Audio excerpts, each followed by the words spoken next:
Bonsoir à tous. Ce soir, on se retrouve pour la 6e vidéo sur le blob.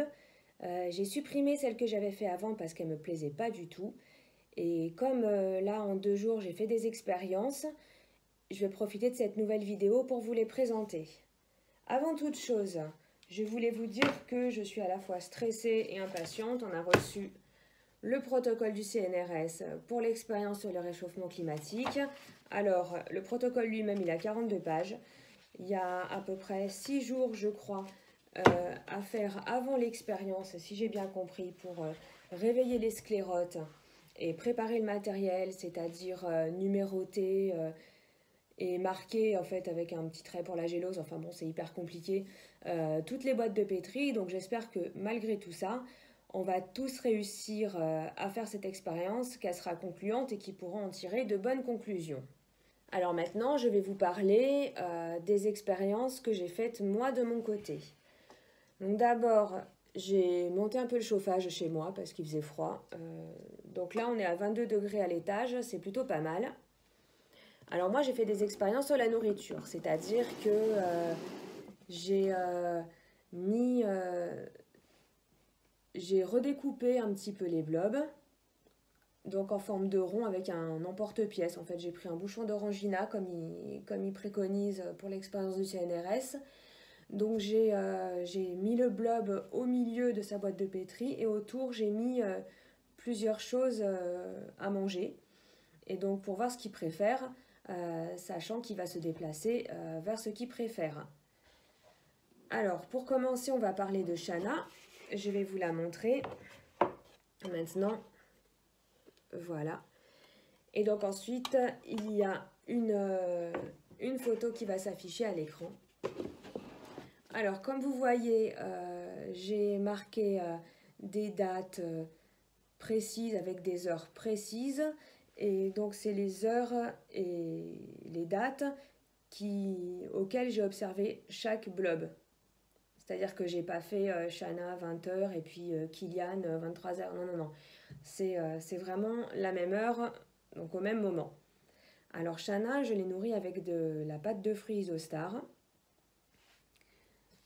La pâte de fruits Isostar, voilà, c'est une pâte de fruits qui est un petit peu vitaminée, qui sert en course à pied. Donc ça, c'est ce que vous voyez.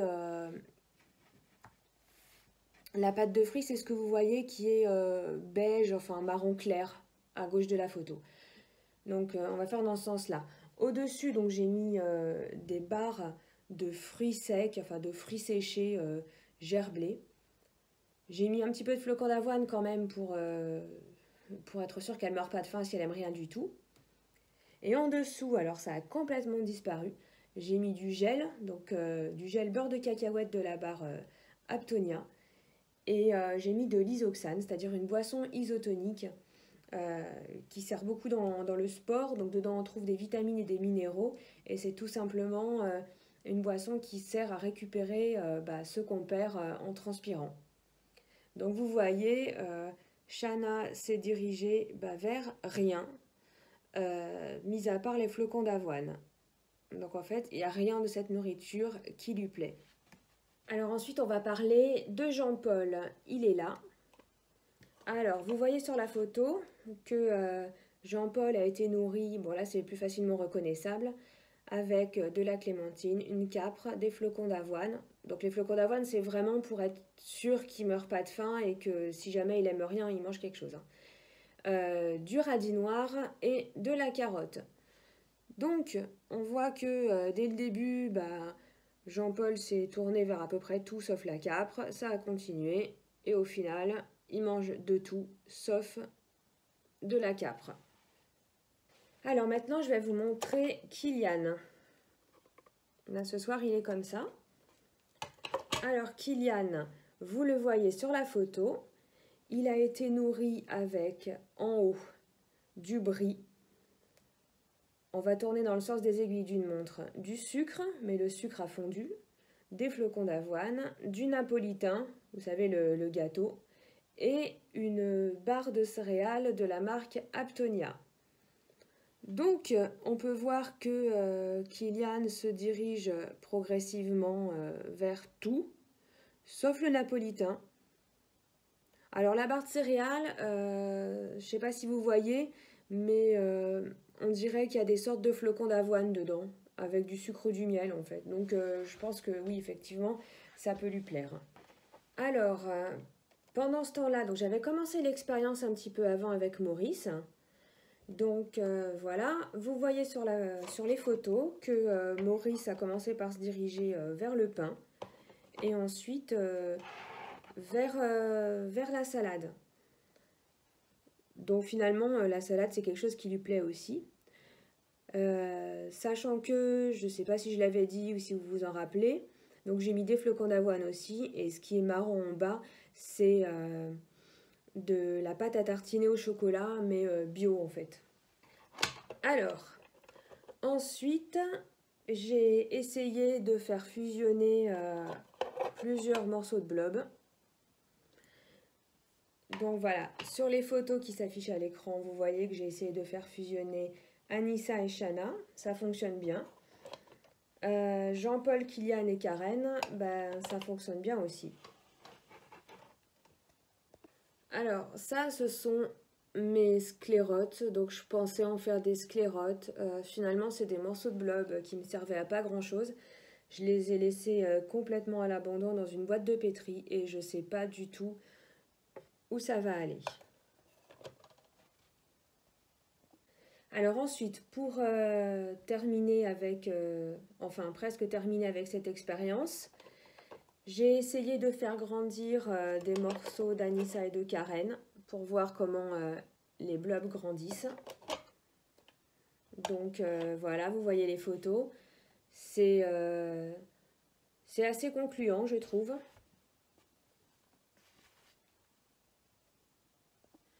Alors ensuite, il me restait des morceaux de blob qui avaient l'air pas du tout moisis. Donc ces morceaux de blob, je les ai mis dans un blobarium. Donc un blobarium, c'est un terrarium dans lequel moi j'ai mis de la terre, des herbes, des feuilles mortes.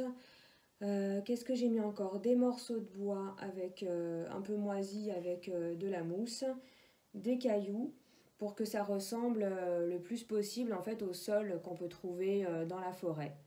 Donc j'ai mis des morceaux de blob dedans et vous allez voir sur les photos, voilà, qu'il y a une évolution. Donc l'évolution, alors elle se situe au niveau de la flèche rouge. Alors vous voyez que le 5 mars, il y a 2 blobs qui ont commencé à quitter leur gélose. Ça fait un espèce d'amas jaune. Un peu plus tard dans la journée, ça fait des sortes de filaments. Et voilà, donc j'ai fait une photo, elle n'est pas terrible, c'est au téléphone portable. J'ai fait une photo de ces filaments que j'ai agrandi, quoi. Enfin, la photo, j'ai zoomé dessus. Et on a vraiment l'impression, en fait, qu'il y a 2 blobs qui sont en train de fusionner sur le bout de bois. Donc ça, c'est vraiment génial. Je pense à quelque chose que j'ai oublié de dire dans cette vidéo. J'avais un blob, enfin un morceau de blob qui s'appelait Gérald.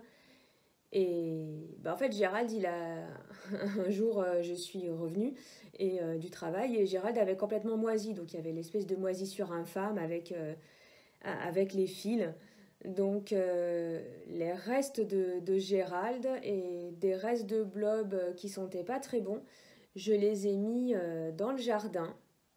Voilà, donc là vous avez une photo de l'abandon de mes blobs. Et ensuite, ce qui s'est passé, je suis revenue pendant la nuit. Et là, c'est la nature, quoi, c'est vraiment infâme. Là, j'ai vu qu'ils étaient en train de se faire manger par des escargots et des limaces. Donc, bon, ce matin, je suis repassée les voir. Et il en restait un petit peu, donc bon, c'est pas définitivement mort, mais, mais voilà, on espère. On espère toujours. Alors, comment conclure cette série d'expériences? Par des questions et des remarques, en fait, des trucs qui servent à rien. Première question, je me suis demandé pourquoi le blob refusait de manger certains aliments, comme le napolitain, la boisson isotonique, ça se comprend. Pourquoi il accepte, pourquoi il refuse de manger du sucre aussi, alors que le sucre, pour moi, c'est un aliment hyper naturel, enfin hyper normal. C'est issu de la betterave, voilà. Pourquoi il accepte de manger d'autres aliments comme la barre de céréales. Alors certes, il y a des flocons d'avoine dedans, mais bon, on voit quand même que c'est aggloméré avec du sucre ou du miel, enfin je sais pas trop quoi. Enfin, qu'il y a d'autres céréales dedans, voilà. Alors est-ce que c'est lié au fait que il y a des aliments transformés et des aliments qui sont relativement pas transformés, naturels? Donc ça, je ne sais pas. Je pense que je vais continuer mes expériences dans cette direction en fait sur les aliments parce que bon, j'aime bien en fait. J'aime bien faire manger les gens quoi. Il y a autre chose aussi que je me suis demandé, enfin que j'ai constaté, donc je vais vous afficher la photo. Voilà. Donc vous voyez que Karen, au début, bah, c'est celle qui s'est, quand j'ai réveillé les sclérotes, c'est celle qui s'est réveillée le plus vite, qui était la plus grande, la plus rapide, tout ça. Bon, bah il se trouve que maintenant c'est plutôt Anissa. Alors, c'est pas forcément compréhensible parce que c'est la même souche de blob, comme on voyait. Je pense même que de base, ce sont des clones du même individu. Les conditions sont identiques, température, gélose, donc je fais tout en même temps. Ils vivent dans la même boîte, enfin pas dans la même boîte de pétri, mais dans la même boîte bleue là que vous avez là. Donc je sais vraiment pas de quoi ça dépend. Ce que je sais, c'est qu'avec l'expérience du CNRS, eh ben, on va travailler sur la température. Mais moi, vraiment, chez moi, c'est quelque chose qui ne change pas, quoi. Ils ont tous la même température au même moment. Et pour finir, donc il y a autre chose que j'aimerais bien continuer. Comme le blob, bah, finalement, c'est un petit animal, enfin, une chose de la nature. Et ben, je vais continuer le blobarium. C'est-à-dire que je vais l'améliorer. Bah là, ce que j'ai conclu quand même, parce qu'il y a des conclusions hein, dans ma vidéo, c'est que bah, le blob aime bien les petits bouts de bois pourris avec de la mousse, donc je vais en ramasser d'autres. Alors j'en ai vu plein en courant, enfin vraiment, il faut que je prenne le temps de me poser, d'aller ramasser des trucs dans les bois. Et donc je vais lui aménager un beau blobarium. Puis j'ai aussi un vivarium qui est un peu plus grand, donc pourquoi pas faire quelque chose à une plus grande échelle. Voilà. Donc pour ceux qui ont suivi, bah, écoutez, je vous remercie de m'avoir suivi. Je vais essayer de faire des vidéos un peu plus courtes parce que je me rends compte que bon, des fois c'est un peu compliqué, mais il y a tellement de choses à dire. Et puis surtout, moi je découvre en fait toute cette histoire de blog. Donc vraiment pour moi c'est nouveau et c'est vrai que des fois je m'attarde sur des trucs qui vont sembler évidents pour tout le monde. En tout cas, merci à ceux qui m'ont suivi et bonne soirée.